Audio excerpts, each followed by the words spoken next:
ഇതെങ്ങനെയാ തുറന്നേ? ആ, അത് കാറ്റത്ത് തുറന്നായിരിക്കും.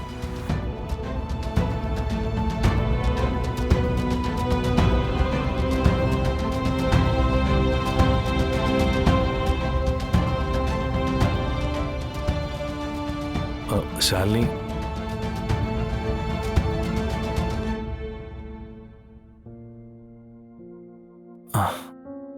ശാലിനി, ശാലിനി എങ്ങോട്ട് പോവാ? എനിക്ക് കിടന്നിട്ട് എന്തോ ഒരു അസ്വസ്ഥത പോലെ.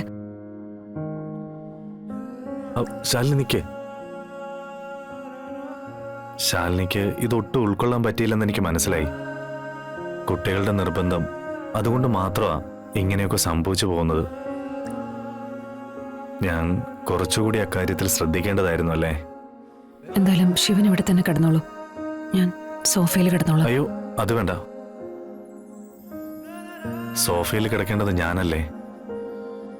പിന്നെ ഒരു കട്ടിൽ കിടന്നതുകൊണ്ടോ ഒരു മുറിയിൽ കുറച്ചു നേരം ഇരുന്ന് സംസാരിച്ചതുകൊണ്ടോ തമ്മിലുള്ള വ്യക്തിത്വത്തെ മറക്കാൻ നമുക്കാവില്ലല്ലോ. നമ്മളിലുള്ള ആ ബോധത്തെ നമ്മൾ പരസ്പരം ബഹുമാനിക്കുന്ന കാലത്തോളം നമ്മൾ നമ്മളെ വഞ്ചിക്കില്ല. ആ ഉറപ്പ് എനിക്കുമുണ്ട്, ശാലിനിക്കുമുണ്ട്. പിന്നെ നമ്മൾ ആരെയാ പേടിക്കുന്നത്? നമ്മൾ നമ്മുടെ മനസാക്ഷിയോട് 100% നീതി പുലർത്തുന്നവരാ. പിന്നെ എന്തിനാ ഭയക്കുന്നത്? പക്ഷേ ഈ സമൂഹം നമ്മളെ നോക്കുന്നത് കഴുകന്റെ കണ്ണുകളോടെയാ. അവരെ ചിന്തിക്കുന്നതും പറഞ്ഞു പരത്തുന്നതും നമ്മള് സ്വപ്നത്തെ പോലും വിചാരിക്കാത്ത കാര്യങ്ങളായിരിക്കും. പേടിക്കണം. നമ്മുടെ ചിന്താഗതികൾക്കൊപ്പം ഉയരാൻ നമുക്ക് ചുറ്റുമുള്ളവർക്ക് ചിലപ്പോൾ കഴിഞ്ഞെന്ന് വരില്ല.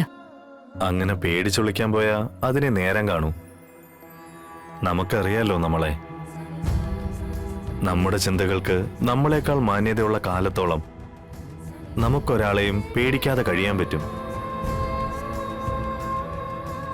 നമ്മൾ തെറ്റൊന്നും ചെയ്യുന്നില്ലെന്ന് നമുക്കറിയാം. കാലം അത് മറ്റുള്ളവരെ അറിയിക്കുകയും ചെയ്യും. നമ്മളിലെ നന്മകൾ കാണാൻ ഇക്കാലത്ത് പ്രയാസമാണെന്നറിയാം. എങ്കിലും ഈ രീതിയിലും ജീവിതത്തോട് നീതി കാണിക്കുന്നവരുണ്ടെന്ന് തെളിയിച്ച് കാണിച്ചു കൊടുത്തൂടെ?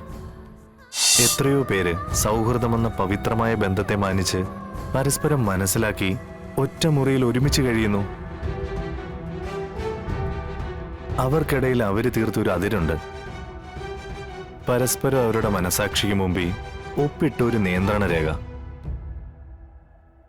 ആ നിയന്ത്രണ രേഖയിൽ നമ്മൾ വിശ്വസിക്കുന്ന കാലത്തോളം നമ്മൾ ഒരാളെയും പേടിക്കണ്ടടോ. നമുക്ക് നമ്മളെ അറിഞ്ഞാൽ മാത്രം മതി. താൻ കിടന്നോ, ഞാൻ സോഫയിൽ കിടന്നോളാം.